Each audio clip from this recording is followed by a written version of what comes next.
Assalamualaikum warahmatullahi wabarakatuh. Perkenalkan nama saya Sastian Nulianti dengan NIM 2023 121 1062, kelas AK 62R dengan dosen pengampu Bapak Sparta. Di sini saya akan menjelaskan proposal metodologi penelitian saya yang berjudul Pengaruh Pengungkapan Corporate Social Responsibility terhadap kinerja keuangan pada perusahaan sektor consumer non-cyclical yang terdaftar di Bursa Efek Indonesia periode 2022 sampai 2024. Sini ada pendahuluan yaitu fenomena globalisasi meningkatkan persaingan antar perusahaan, di mana perusahaan itu dituntut untuk memperkuat daya saing, di mana peningkatan kinerja keuangan serta pembentukan reputasi perusahaan itu menjadi faktor yang penting. Di mana sekarang perusahaan tidak lagi hanya berfokus pada laba, tapi juga CSR, yang mana hal tersebut itu untuk menanggulangi dampak dari aktivitas yang dilakukan terhadap masyarakat dan lingkungan yang ada di sekitar perusahaan. Yang mana pengungkapan CSR ini akan meningkatkan kepercayaan masyarakat, reputasi perusahaan, dan dapat meningkatkan kerja keuangan. Di mana kerja keuangan itu menjadi faktor yang penting dalam menilai keberhasilan perusahaan dalam mengolah sumber daya dan menghasilkan laba. Dan juga di sini return on asset itu sebagai eh, perwakilan dari kinerja keuangan untuk mengukur kemampuan perusahaan dalam menghasilkan laba dari aset yang dimiliki. Sini ada diferensial penelitian saya itu menggunakan sektor consumer non-cyclical yang mana mengganti variabel dependen berupa return on asset, menambah variabel kontrol berupa leverage atau DER, menggunakan periode terbaru 2022 sampai 2024, di mana dia menguji pengaruh CSR terhadap variabel dependen return on asset. Sini research gap-nya itu menurut penelitian Hartono et al. Dan Panjaitan 2025 menyatakan bahwa CSR atau Corporate Social Responsibility itu memiliki pengaruh signifikan negatif terhadap return on asset, di mana penelitian menurut Hidayah dan Wijaya 2002 menyatakan bahwa CSR tidak memiliki pengaruh signifikan terhadap ROA. Di mana di sini menurut penelitian Ari Tonang dan Raharja 2022 dan Butar-Butar 2024 itu menyebutkan bahwa CSR berpengaruh positif dan signifikan terhadap return on asset. Next, sini ada tinjauan pustaka landasan teori. Yang pertama, teori stakeholder, di mana itu setiap kelompok atau individu yang dapat mempengaruhi atau dipengaruhi oleh pencapaian dan tujuan organisasi, yang mana itu tujuannya untuk meningkatkan kepercayaan investor yang berdampak positif pada kinerja keuangan. Sini teori legitimasi, yaitu jelaskan bahwa organisasi berusaha untuk menyelaraskan nilai-nilai yang dianutnya dengan norma serta nilai sosial yang berlaku di masyarakat. Yang itu bertujuan untuk menunjukkan bahwa setiap tindakan yang dilakukan oleh perusahaan telah sesuai dengan nilai dan ekspektasi masyarakat. Di sini yang ketiga itu teori sinyal, itu merupakan upaya pihak yang memiliki informasi untuk menyampaikan kondisi perusahaan secara akurat kepada pihak lain, di mana itu untuk mengurangi asimetri informasi antara pihak internal dan eksternal perusahaan. Next.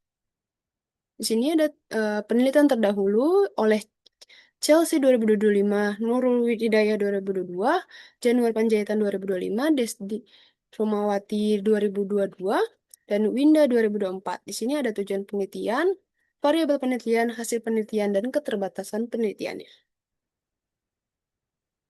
Next, ini ada hmm, pengembangan hipotesis, di mana di sini pelaksanaan dan pengungkapan CSR yang baik dapat meningkatkan kepercayaan stakeholder, memperoleh legitimasi masyarakat, dan serta memberikan sinyal positif terhadap investor, sehingga mendorong peningkatan kinerja keuangan perusahaan yang tercermin pada return on asset.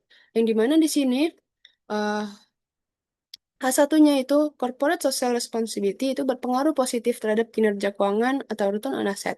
Dan di sini ada variabel kontrolnya yaitu berupa leverage atau DER, debt to equity ratio, dan ukuran perusahaan. Next. Di sini untuk bab 3 metode penelitian, metode dan data sampel yang saya gunakan yaitu objek penelitiannya yaitu populasi sebanyak 132 perusahaan sektor konsumer non-cyclical, di mana menggunakan pendekatan kuantitatif yaitu menganalisis hubungan kausal antar variabel. Di sini data sekundernya yaitu laporan tahunan dan berkelanjutan yang terdapat pada website BEI dan website perusahaan, di mana di sini kriterianya yaitu listing konsisten pada tahun 2022 sampai 2024, laporan lengkap, dan diungkap dalam bentuk rupiah. Di sini, alhasil saya memiliki sampel 120 perusahaan dengan 360 observasi dengan persuasive sampling.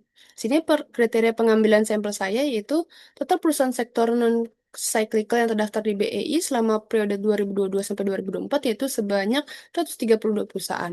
Di mana di sini ada perusahaan yang tidak mempublikasikan laporan keuangan dan tahunan pada tahun 2022 sampai 2024 yaitu sebanyak 8 perusahaan dan perusahaan yang tidak mempublikasikan laporan tahunan dan keberlanjutan dalam bentuk rupiah yaitu sebanyak 4 perusahaan. Jadi, jumlah perusahaan yang memenuhi kriteria sebanyak 120 perusahaan dengan tahun pengamatan 3 tahun dari 2022 sampai 2024 dan total data observasinya sebanyak 360 perusahaan.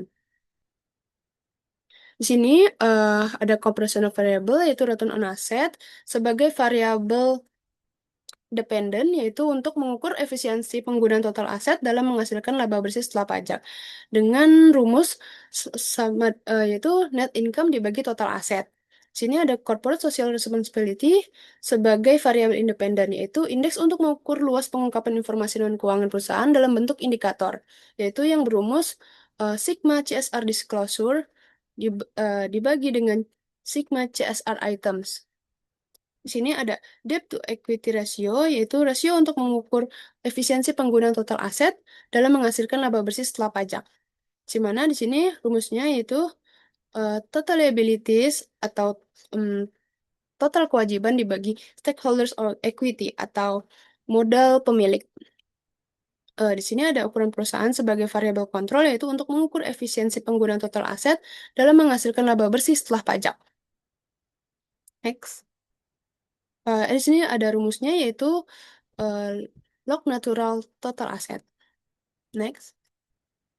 Di sini ada teknik pengolahan dan analisis data, yaitu statistik deskriptif, yaitu untuk mengolah dan menyajikan data agar mudah dipahami, agar menggambarkan karakteristiknya. Di sini ada persamaan regresinya, yaitu return on asset IT sama dengan beta 0 ditambah beta 1 CSR IT tambah beta 2 debt equity ratio IT ditambah beta 3 size IT ditambah error.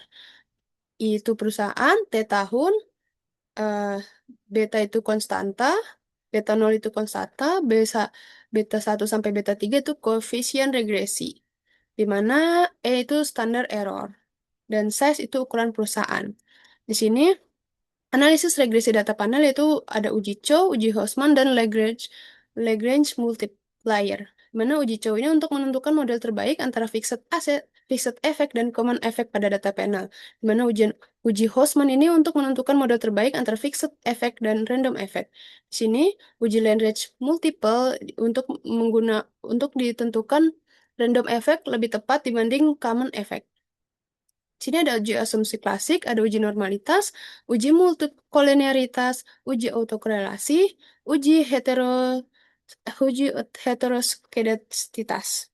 Sini ada teknik pengujian hipotesis yaitu uji statistik T, di mana itu untuk membandingkan T hitung dengan T tabel, di mana uji statistik F itu untuk membandingkan nilai F hitung dengan F table, dan koefisien determinasi itu untuk menunjukkan kemampuan variabel independen dalam menjelaskan variabel-variabel independen.